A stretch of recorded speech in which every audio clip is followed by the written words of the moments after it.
Voilà, on se retrouve avec vous, Clémence Lemaitre, vous êtes rédactrice en chef de 20minutes.fr, Bernard Sananès, président de l'Institut de sondage CSA, et vous, Laurent Guimier, merci de nous avoir rejoints. Vous êtes journaliste à Europe 1 et vous venez de publier Élection présidentielle, archives photographiques de la Ve République chez Grune, un très très beau livre dans lequel vous partez du début de la première élection présidentielle, évidemment, et c'est les archives de Gamma, depuis 65 jusqu'à 2007, jusqu'à la conquête. Jusqu'au bout. Voilà, jusqu'au bout. Et il y a de très très belles photos. On ne pourra pas en voir énormément pour respecter les droits, bien sûr, des photographes.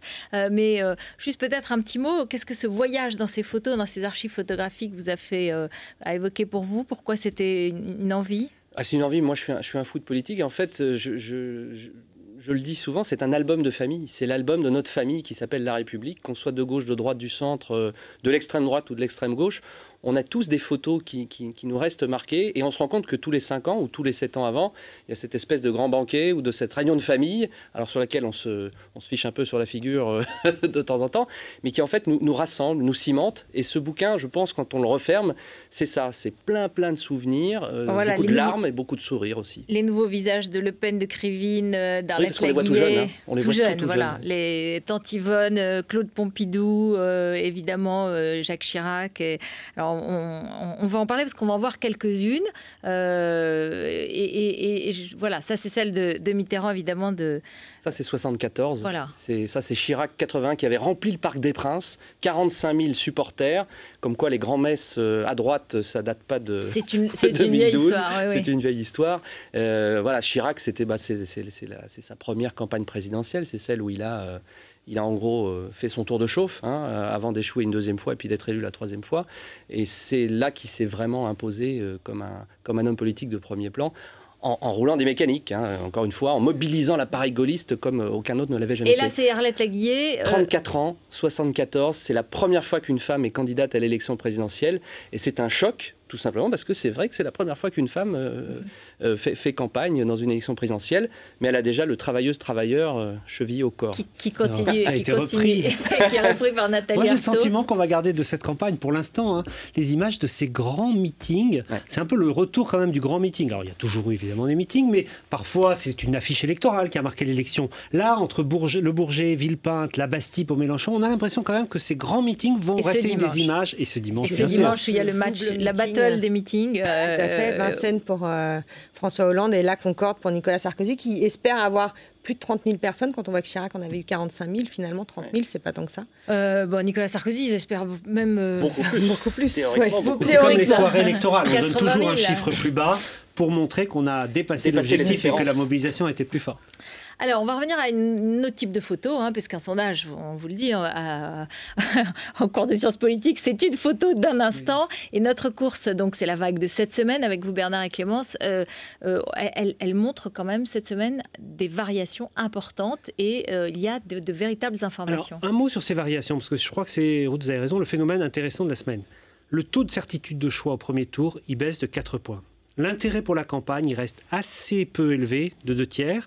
Et l'indicateur de bipolarisation, ce qu'on suit à chaque fois qu'on se voit, c'est-à-dire le total des intentions de vote pour les 2 candidats, il perd 6 points cette semaine. Ça veut dire quoi? Ça veut dire que l'offre électorale... C'est l'effet de la campagne officielle, un peu, mais aussi parce que l'offre électorale majoritaire, le match Hollande-Sarkozy, qui avait quand même à un moment saturé l'espace médiatique, eh bien, il commence à lasser. Il ne répond pas complètement à l'attente, je ne dis pas majoritaire, mais enfin d'une grande partie de l'électorat. Et on voit bien que Mélenchon, Marine Le Pen, et peut-être aussi un peu l'abstention, progresse face à ce qui était à un moment la victoire assurée et très large des 2 premiers candidats. Enfin, ce qui marque, c'est quand même la baisse de Nicolas Sarkozy, moins 4 points dans cette étude. S'expliquer effectivement par la stricte égalité du temps de parole qui est en place et qui, du coup, ne bénéficie plus à Hollande et à Sarkozy. Sarkozy baisse aussi.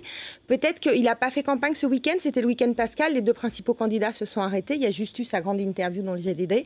On l'a vu faire du vélo au Cap-Nègre. Ça rappelle un peu l'image du président bling-bling, cette image que les électeurs rejettent. Et on le voit, je ne sais pas si c'est symptomatique, mais il a fait une interview ce matin dans 20 minutes et il dit « Je n'ai pas changé ». Nous, on était très étonnés. Et effectivement, il n'a pas changé et il ne plaît plus.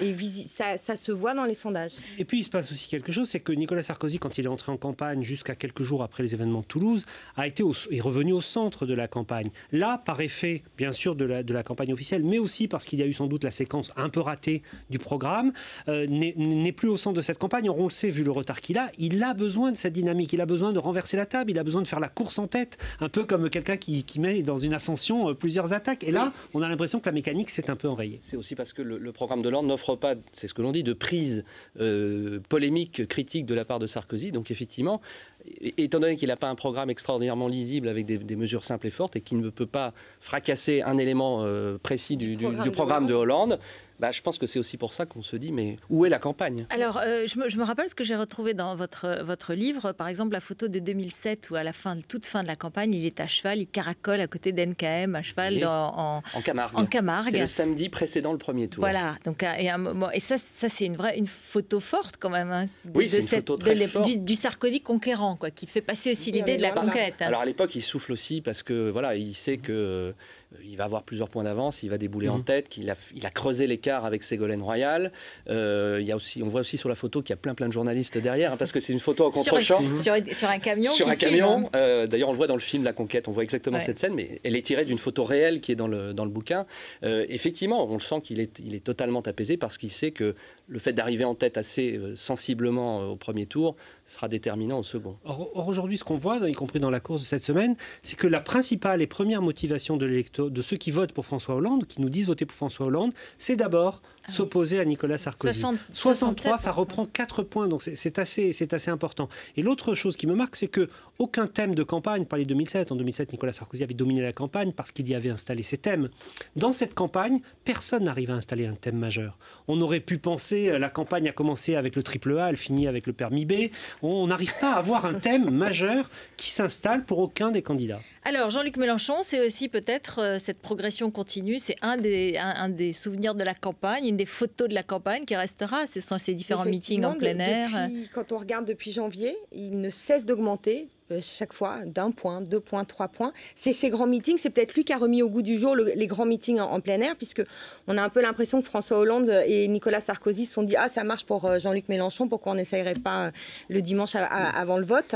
Et c'est effectivement cette image d'un tribun, il remet le tribun au goût du jour. C'est la nostalgie des tribuns, des grands tribuns qui ont fait la Ve République et dont on se disait qu'ils n'existaient plus, qu'ils avaient totalement disparu. Mélenchon, ce mi-Georges Marchais, je ne sais qui d'ailleurs. Il y a des photos de Georges Marchais dans votre livre? Oui, il y a des photos de 1981 qui est la dernière campagne où un candidat communiste estampillé communiste a dépassé les 10 et même les 15%. Et ce qui à l'époque d'ailleurs était considéré comme un mauvais score. Mais enfin, 15% candidat communiste. Mélenchon va peut-être tangenter ce score qui restait historique. Dans la vague de cette semaine, il est effectivement à 17, mais pour la première fois quand même, pour une des premières fois, il progresse au détriment de François Hollande. Enfin, sa progression se fait au détriment de François Hollande qui perd 2 points. Et on voit bien que là, Jean-Luc Mélenchon va gagner des électeurs plus jeunes, des électeurs plus proches du Parti Socialiste. Près d'un quart des électeurs de Ségolène Royal disent maintenant qu'ils pourraient voter pour Jean-Luc Mélenchon. Mais ça peut être aussi une forme de fragilité. On sait qu'il y a aussi des électeurs qui sont traditionnellement abstentionnistes, qui disent aujourd'hui qu'ils se porteraient vers Jean-Luc Mélenchon. Ça peut être un élément de fragilité pour la photo de la 3e place. En même temps, ça peut permettre peut-être à François Hollande de récupérer au 2e tour des voix de personnes qui ne seraient pas allées voter. Pour le coup, Jean-Luc Mélenchon remet dans les bureaux de vote des gens qui se seraient peut-être abstenus. Notamment un électorat jeune, on le voit bien. Moi, je travaille sur le web beaucoup. Il est très présent. Mais oui, vous faites l'émission des clics et des claques sur les réseaux sociaux. Il est extrêmement présent. Son taux d'engagement, comme on dit, est très puissant. Il bat tous les autres candidats dans l'interactivité avec les jeunes notamment. Et on sent que s'il peut décoller une partie des abstentionnistes chez les jeunes, ça sera au bénéfice de la gauche. Idem d'ailleurs dans les audiences. On voit que Jean-Luc Mélenchon fait de très bonnes audiences télé. Et par ailleurs, pour revenir sur ce que disait Clémence, le total gauche Hollande plus Mélenchon plus Eva Joly, 46,5 n'a jamais été aussi haut depuis 1980. Donc on voit bien que ce total gauche, il continue à progresser, même quand Jean-Luc Mélenchon... C'est vraiment... La campagne de 81, elle a été omniprésente, je trouve, dans cette campagne 2012. Hein. On n'est pas encore à la fin du premier tour, mais bon, on est à une semaine. Elle est omniprésente. On se rend compte effectivement qu'il n'y a pas que dans la gestuelle de François Hollande, dont on dit qu'il s'est vraiment inspiré de Mitterrand. D'ailleurs, on le voit, hein, de façon un tout petit peu volontaire, il y a des photos de Mitterrand 74 et 81 qui rappellent vraiment voilà, les gestes d'Hollande qui pose le coude sur le pupitre comme le faisait Mitterrand. Il n'y a pas que ça, effectivement. Il y a le total des gauches, il y a cette dynamique. Et puis il y a le candidat sortant. Il y a le candidat sortant, Giscard. Oui. Il y a des photos de Giscard dans votre livre aussi, oui. qui quitte évidemment le bureau de l'Élysée à pied. On connaît bien cette sous les crachats photo. et les sifflets, Voilà. mais parce qu'il décide de partir à pied. Il était arrivé à pied, il est reparti à pied. Il est reparti à pied. Alors, on continue avec Marine Le Pen, puisque là, elle reprend du poil de la bête. Hein. Elle reprend et elle profite de la baisse de Nicolas Sarkozy au premier tour. Nicolas Sarkozy baisse auprès de ses électeurs qui, en 2007, avaient voté pour lui, mais qui font partie de ce qu'on peut appeler la droite un peu exaspérée, une droite assez dure, qui parfois vote Le Pen, parfois vote UMP quand Nicolas Sarkozy les convainc. Et là, on voit bien, peut-être après cette séquence un peu moins réussie, qu'il y a une tentation d'aller retourner vers Marine Le Pen. Donc plus 2 points pour Marine Le Pen, ce qui veut dire que Marine Le Pen peut encore évidemment arriver au moins aujourd'hui. C'est vrai que Marine Le Pen dit qu'elle peut être au second tour. Dans les sondages que nous mesurons, la photographie d'aujourd'hui, Marine Le Pen n'est pas au second tour, mais elle peut espérer être 3e. Elle peut. Ce qui est intéressant sur Marine Le Pen, c'est que quand on regarde les reports de voix de Marine Le Pen vers Nicolas Sarkozy, on pourrait penser que la majorité se reporterait vers Nicolas Sarkozy. Et il n'y a pas du tout comme l'effet Mélenchon pour Hollande, c'est-à-dire que seulement 40% des voix des électeurs de Marine Le Pen disent qu'ils pourraient voter Sarkozy au second tour, et 25% d'entre eux disent qu'ils pourraient voter Hollande, ce qui est quand même énorme. Ce qui continue, Oui, et puis on peut se dire, enfin là c'est juste un hasard de calendrier qui n'en est pas un, mais qu'entre le premier et le deuxième tour, il y a le 1er mai, où traditionnellement le Front National fait une démonstration de force, et on peut imaginer que Marine Le Pen en profitera assez fortement. Mais c'est vrai que ce qui est frappant dans la vague cette semaine et qui explique les évolutions du second tour, c'est que la dynamique de Nicolas Sarkozy depuis 3 semaines s'était construite jusqu'à la semaine dernière par une amélioration des reports et une légère amélioration au premier tour. Et cette dynamique, elle s'arrête parce que pour l'instant, en tout cas, les reports du Front National et de François Bayrou diminuent aujourd'hui, s'équilibrent pour Bayrou entre Sarkozy et Hollande et n'atteignent pas du tout leur taux de 2007 pour Marine Le Pen sur Sarkozy. Merci beaucoup. Merci à tous les trois. Donc, élection présidentielle, archives photographiques de la Ve République aux éditions Grune. Donc, il n'y a pas seulement des photos, il y a aussi plein de textes. Il y a même des gadgets. Il y a des porte-clés de Jean Le Canuet en 1965. C'est l'homme qui a importé le marketing et les gadgets en politique. Et puis, il y a des photos des débats. Oui, des grands débats du deuxième tour qu'on attend aussi avec impatience. Enfin, voilà. Quand on aime la politique, évidemment, on adorera ce livre. Merci à tous les trois. Restez avec nous après le journal de Jean-Rémy Baudot. Marie-Georges Buffet, ancienne secrétaire nationale du PC, ancienne ministre, et qui soutient Jean-Luc Mélenchon. À tout de suite.